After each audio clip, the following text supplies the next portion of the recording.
Yo, what's poppin' YouTube? We are back again with another episode of We Got That Smoke with none other than Minister Louis Farrakhan. We'll be back, you all. Enjoy. What do you mean patience? What do you mean I can't have patience with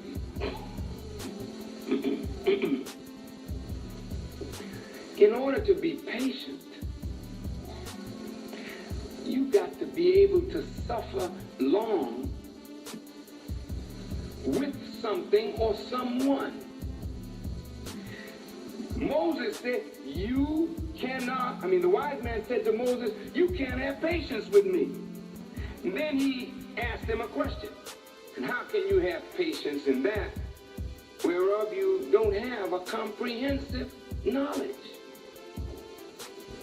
You can't be patient with things that you don't have a good knowledge of. But you know what? They're dealing with knowledge.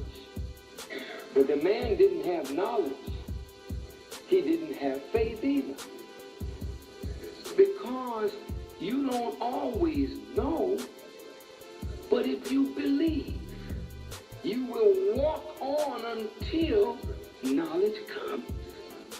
We're dealing now with knowledge. He said, well, you can't have patience with that, but you don't have a comprehensive knowledge.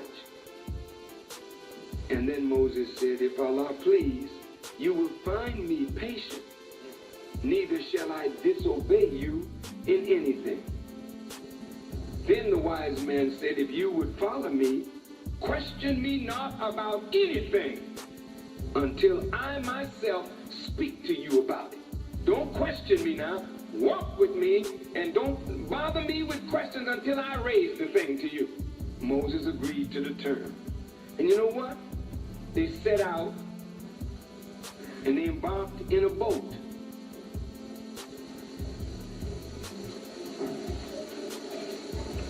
And the man put a hole in the boat. You're in a boat and a man put a hole in the boat. Moses couldn't wait to ask him. And he wasn't patient at all. He said, have you made a hole in it to drown us? You surely have done a grievous thing. Now look at what he's accusing the wise men of doing. Look at the word grievous, grievous, grievous. What is a grievous thing? A thing that brings grief. Yeah. It's a thing that produces loss and brings about grief as a result of loss. The man got a boat, we in the boat, you putting a hole in the man's boat, the man agreed to give you a ride, you drilling a hole in the boat. What's wrong with you? Isn't that normal that you would think like that? Show you how emotion will mess you up. He got emotional. So grievous. See, grief is an emotion. Loss. I'm suffering loss. An emotion gets over you. Look at this man. He put a hole in the boat. I can't swim. The wise man said, did I not say you couldn't have patience with me? He said, oh, blame me not for what I forgot, and don't be hard on me for what I did. I'm sorry. So they went on. The wise man let him come. They met a little boy. And the wise man slew the boy. Killed him. Moses said, wait a minute. Have you slain an innocent person? Not guilty of slaying nobody? Now, it ain't grievous no more. You did a horrible thing. See, when you're emotional and don't have a lot of knowledge, you start making judgment. That's a grievous thing you did. That's a horrible thing you did, because you don't know. What are you judging from? You see something, it don't look good, it's a hole in the boat. You did. Grievous. Here's a little boy, you killed the boy. Terrible. Horrible. I regret the day I ever thought to follow a man like you. The wise man said, did I not say to you that you couldn't have patience with me? Now that wise man either must have known what he was doing. But Moses was following so emotional He couldn't follow well.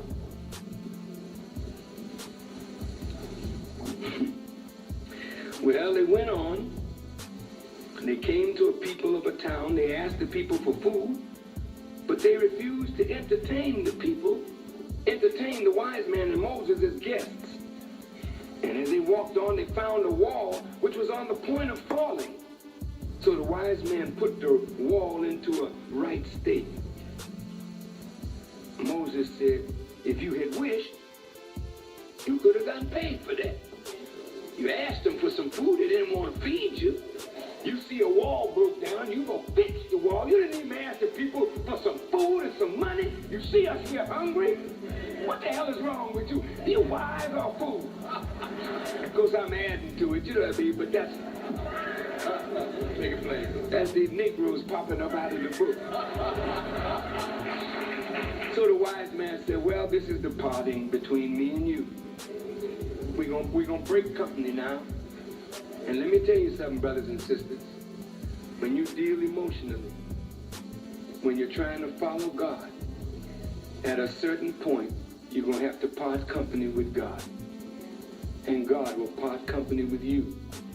Because God ain't never dealing on emotion. There's a practical wisdom in everything that he does. And as long as you're thinking emotionally, subjectively, over loss and pain and hurt, you never see the big picture of the way God thinks. So God, the wise man said, well, we got to part now. Now I will inform you of the significance of that with which you could not have patience with me. As for the boat, it belonged to poor people working on the river. And I intended to damage it. For behind them a king who seized every boat by force. See?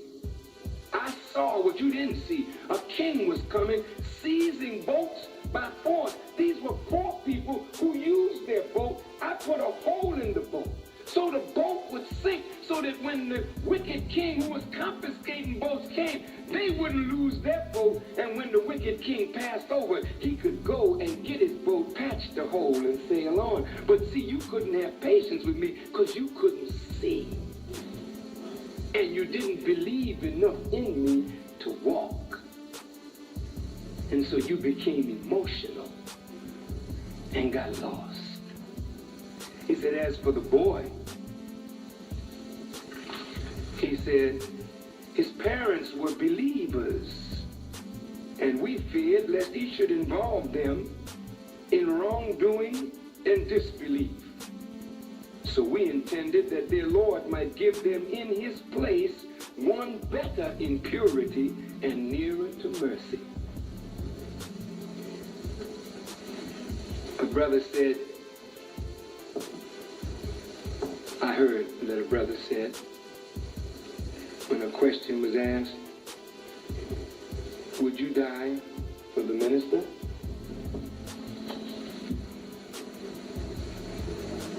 And a person said, I see the good that the minister's doing. If I thought the enemy would hurt him, I would die to protect him.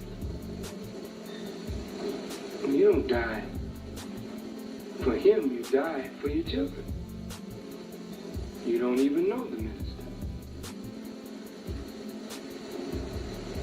Yes. I ask you, how many of you know your children? You only die for your children because they're yours. You don't know what they're going to turn out. You got a little baby in your arms. Hitler was a little baby too.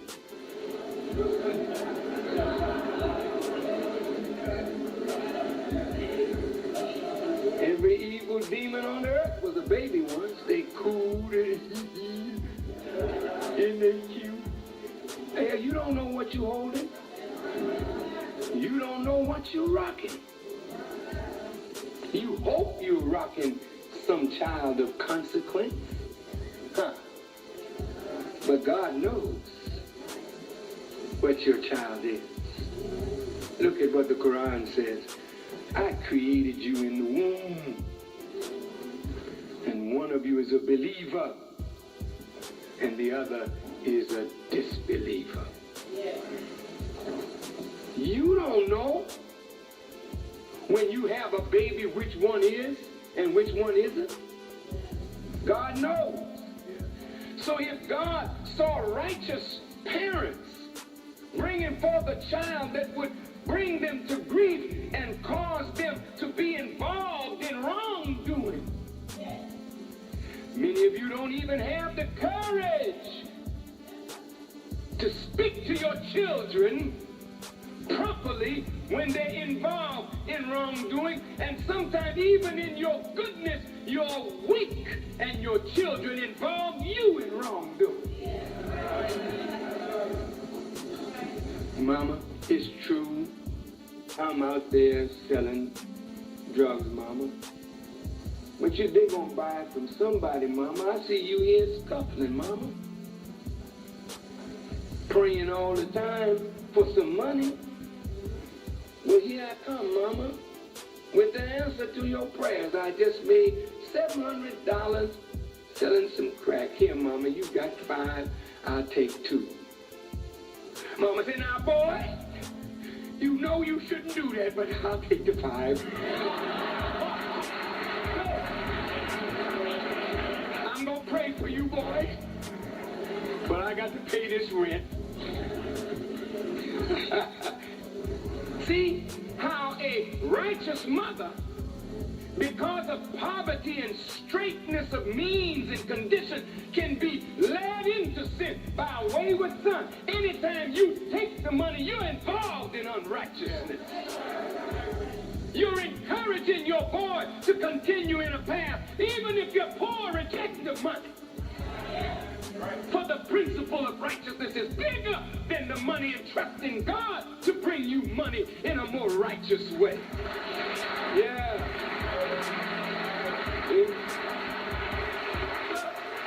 I know you ain't applauding too heavy on that one. Because it's very few of us that can turn down money when it don't come righteously. I was in California recently, and a brother came to me and said, there's a man outside, Reverend so-and-so and so-and-so. He has several $1,000s that he wants to bring and put directly in your hand. I said, that's very nice, brother. Tell him to put it in your hand and give him a receipt for it. That's right. I ain't seen the man or the money. Why you won't put the money directly in my hand? That's very nice. But that's not the way to get to me, by offering me money. He thought when he said there'd be thousands of dollars, I would say, bring wide the gates. Move back, God, let that man in. Money don't mean that much to me. You come right to me. I was a young minister, and a man bought me a beautiful briefcase. I accepted the gift. I said, thank you for the gift, brother. I really appreciate that. I said, but if you mess up, I'm going to double the punishment to you. Because if you think you can buy me with a little briefcase, I just want you to know that the law is the law. Don't you mess up, brother, because it'll be double time for you. Thank you for the briefcase.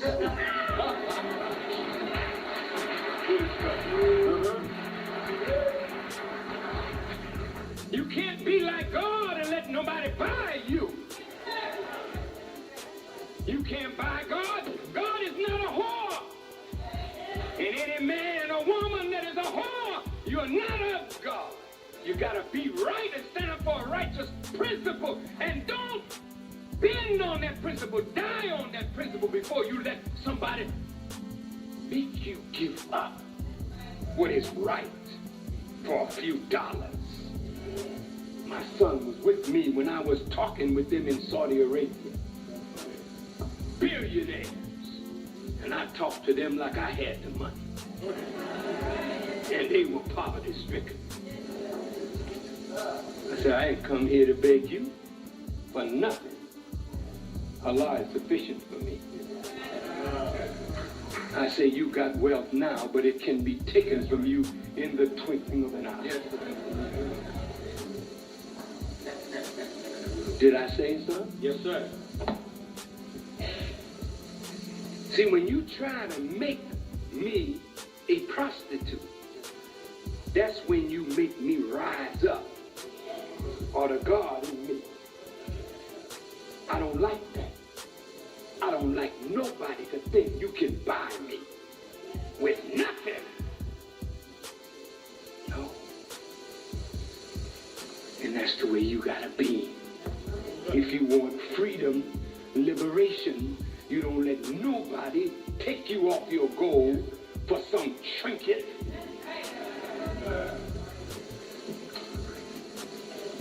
Things you will get.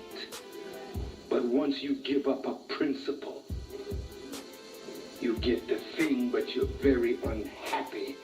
That's why Judas, after he sold Jesus out for the 30 pieces of silver, he went and hung himself. He couldn't enjoy the money because he lost a principle. Do you understand what I'm saying? Now I'm talking to the sisters, you know?